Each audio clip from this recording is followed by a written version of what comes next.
கர்த்தருக்கு ஸ்தோத்திரம். இன்றைய காலை மன்னா. மரணத்திற்கேதுவான கண்ணீர், தேவனுக்கேற்ற துக்கம், பின்பு மனஸ்தாபப்படுகிறதற்கு இடமில்லாமல் இரட்சிப்புக்கேதுவான மனந்திரும்புதலை உண்டாக்குகிறது.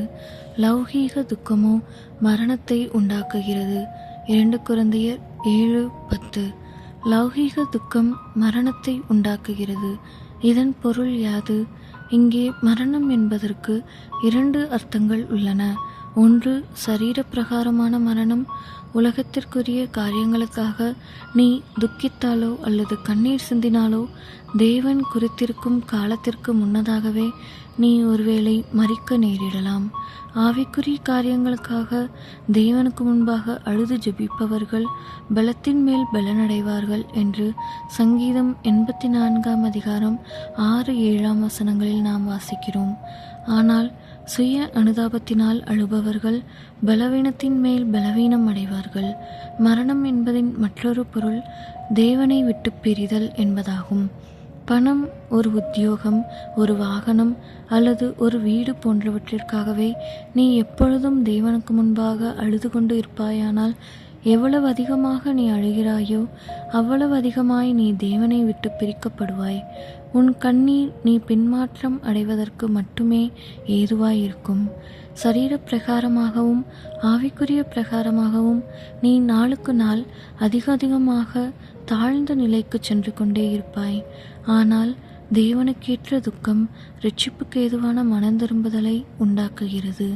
மற்றவர்கள் உன்னை புறக்கணிக்கும் போது, நிந்திக்கும் போது, உன்னை குறித்து தீமையாக பேசும்போது அல்லது உன்னை சிறுமைப்படுத்தும் போது நீ அழுவது பாதாள துக்கங்கள் என்றும் அழைக்கப்படுகிறது என்பதை குறித்து சங்கீதம் 18 ஆங்கில வேதாகமத்தில் நாம் வாசிக்கிறோம். நரகத்தில் ஜனங்கள் ஏன் அழுகிறார்கள்? மனந்திரும்புதலுக்கு ஏதுவான மனஸ்தாபம் அடைந்ததினால் அல்ல, சுய அனுதாபத்தின் நிமித்தமே அங்கு அவர்கள் அழுகிறார்கள். உலகில் நீ வாழும்போது சுய அனுதாபத்தினால் அழுது கொண்டிருப்பாயானால் நீ மரிக்கும் போதும் சுய அனுதாபத்துடனேயே மரிப்பாய்.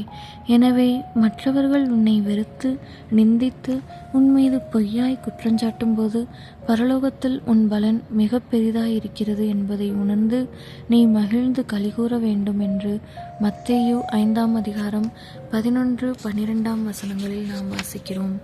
அருமையான தேவ பிள்ளையே, பாதாளத்தின் துக்கங்கள் உன்னை சூழ்ந்து கொள்ள நீ அனுமதியாதே. உனக்கு அருமையானவர்கள் மரிக்கும்போது உன் துக்கம் ஒரு அளவுக்குட்பட்டதாக இருக்க வேண்டும். நம்பிக்கையற்றவர்களான மற்றவர்களைப் போல நீ துக்கத்தில் மூழ்கிவிடாதே. கவனமாயிரு. உலகின் மாயையானவைகளுக்காக நீ கண்ணீர் சிந்தாதே. உலகப் பதவிகள், சொத்து, கனம், மகிமை ஆகியவற்றை நீ இழந்து போக நேர்ந்தால் அது நிமித்தமாக நீ அழாதே. உண்மையில் அப்போதுதான் நாம் கர்த்தரில் மகிழ்ந்து கலிகூற வேண்டும். இது தேவன் பேரில் நீ கொண்டிருக்கும் அன்பிற்கான சோதனையாகும். அந்த சோதனைக்கு பின்பு உனக்கு தேவன் இன்னும் மேலான ஆசீர்வாதத்தை அருளப் போகிறார். ஆமேன்.